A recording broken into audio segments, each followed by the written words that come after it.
Hey everybody, welcome back to Grumpy Acres. Time for another morning walk. It is a gorgeous looking morning out here, but it is humid. It's like breathing soup.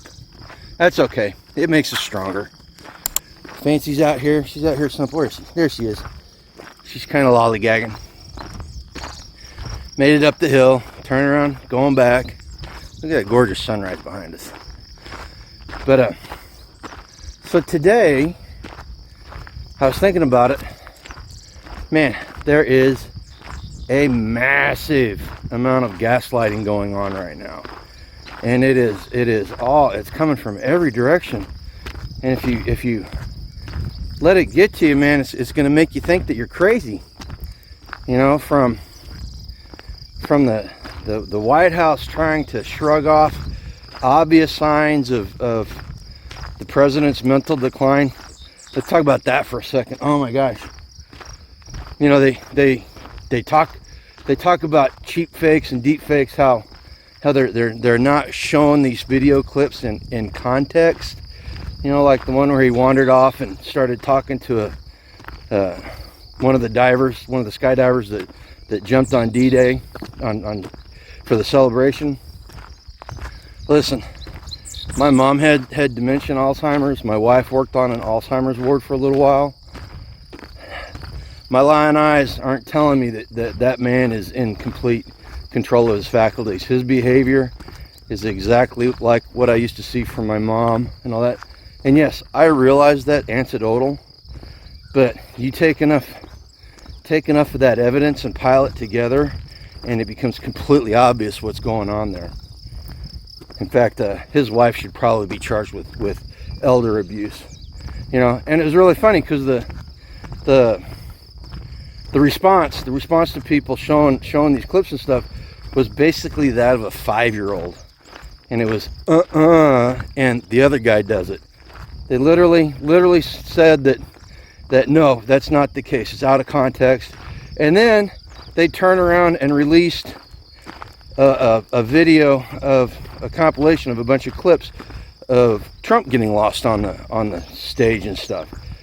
Like, that makes it better. They're gaslighting us. And then we've got, you know, the alphabet people telling us that they're not going after the children when everything we see points exactly to that fact. You know, I remember the San Francisco men's choir did a song about how they were coming after the kids.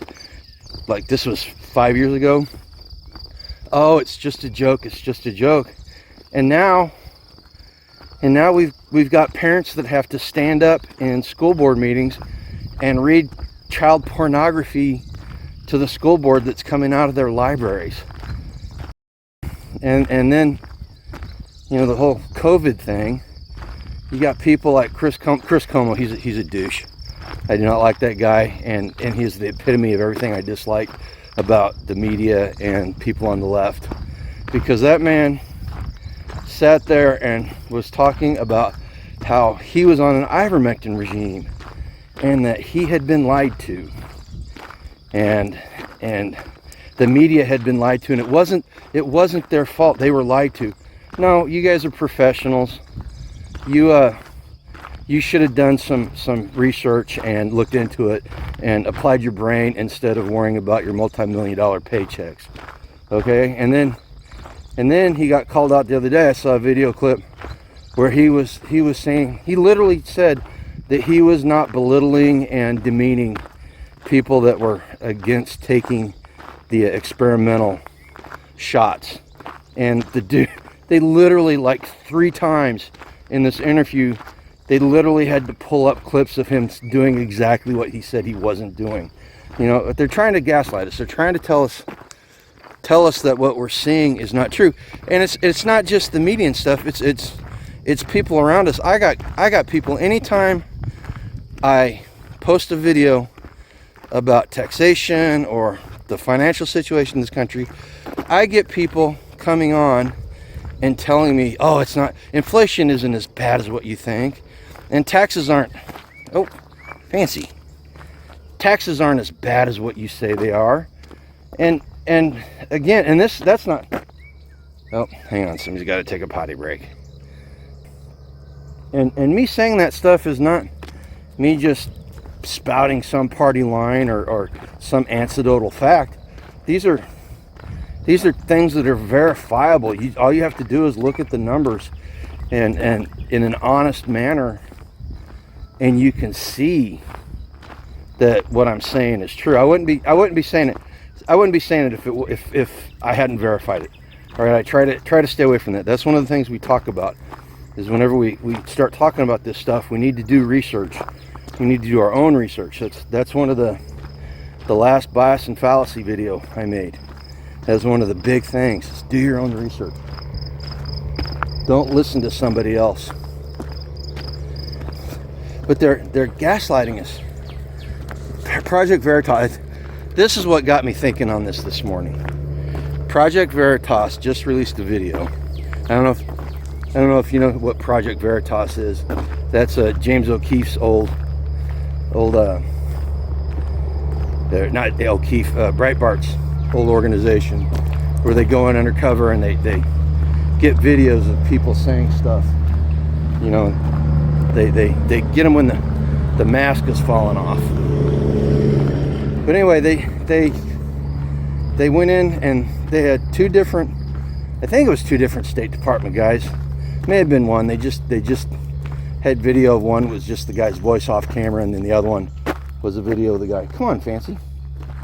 But anyway, talking about immigration. The guy worked at the State Department, and the guy flat out admitted that the whole immigration thing is to change the demographics of the United States.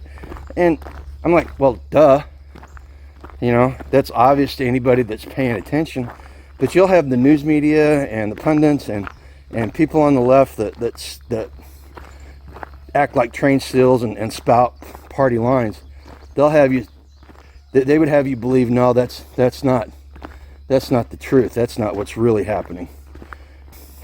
And it reminds me of a passage out of Alexander Solzhenitsyn's book, The Gulag Archipelago, where he talks about the lies that the state tells.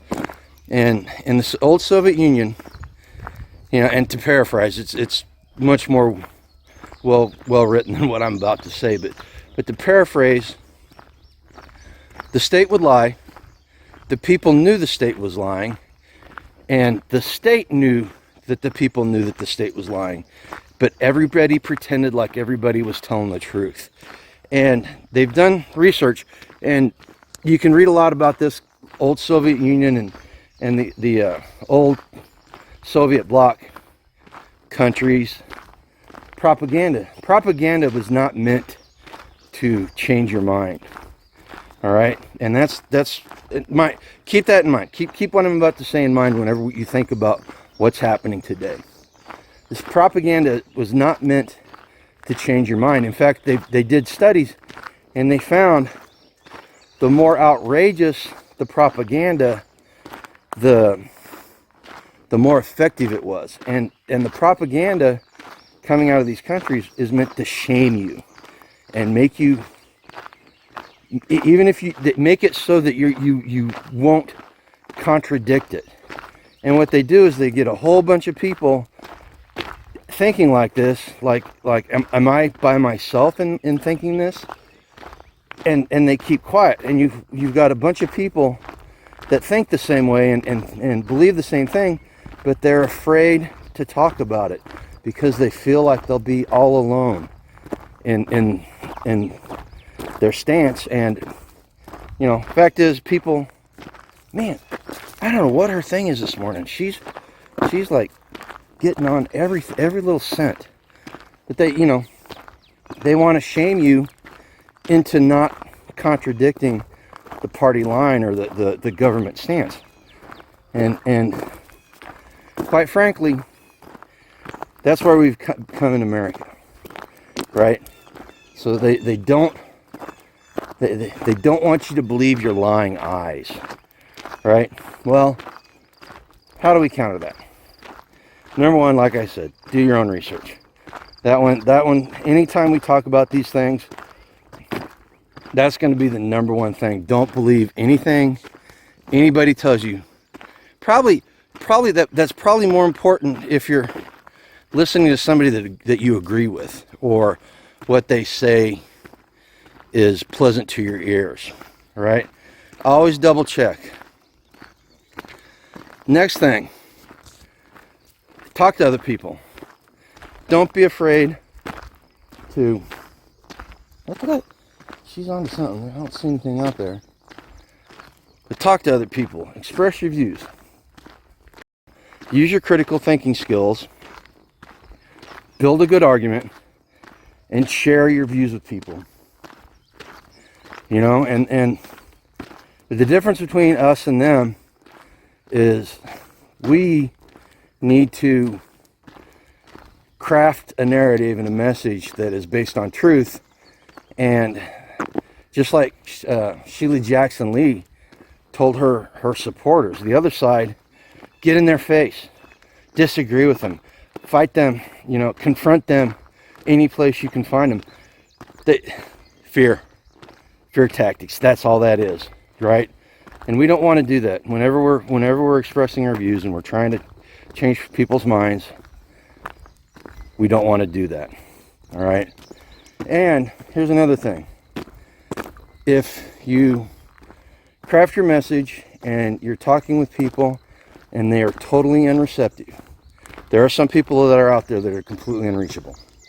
You need to take a page out of what Jesus teaches us. You need to shake the dust off your sandals and move on, because some people, just plain and simple, are not going to change their views, right? They're going to believe what they believe. And you know, those are you'll never, how do I put this? You'll never change the true believer's heart. All right.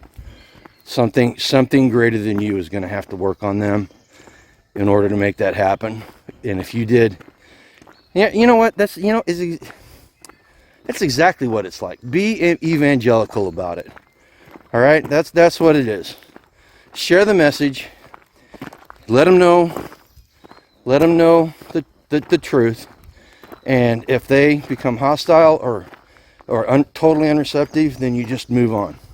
It's the same way, you know, it's the same way when you're evangelizing in the name of Christ. You're trying to change people's ideas about politics or cultural things. All right? There, boom, got a little bit of faith in there for you. That may trigger some people that make it this far into the video. Anyway, we're almost home. Going down the home stretch, the little tunnel of trees that we go through. I'll tell you what, man. In the springtime, this is really beautiful out here. Now, towards the end of summer, when everything's covered in dust, man, not so much, because everything kind of turns brown and gray. But right now, it's pretty darn beautiful, even if it is a little wet. All right, guys, listen. I want you guys to go ahead, share this video out with other people if you think they might enjoy it, or they might need to hear the message. Go ahead and hit that thumbs up if you liked it. Better yet, if you're not a subscriber, become a subscriber. Hit that notification bell so that you can join us whenever we go on these walks. Again, you want to support the channel, you know, let's talk about the without rule of law cards today. So if you don't know what these cards are a bunch of scenario based cards. There's 300 of them in the deck, and they will help you increase your critical thinking skills. They are a great conversation starter if you're trying to start a community, and they're great at vetting people, because the crazy kind of comes out whenever you start talking about these subjects. All right, so go ahead and go to the link down below and get yourself a deck of without rule law cards. You will not be disappointed. All right, well, till next time, don't let them gaslight you. Believe your lying eyes and go live a life done free. Take care. Thanks, Milo.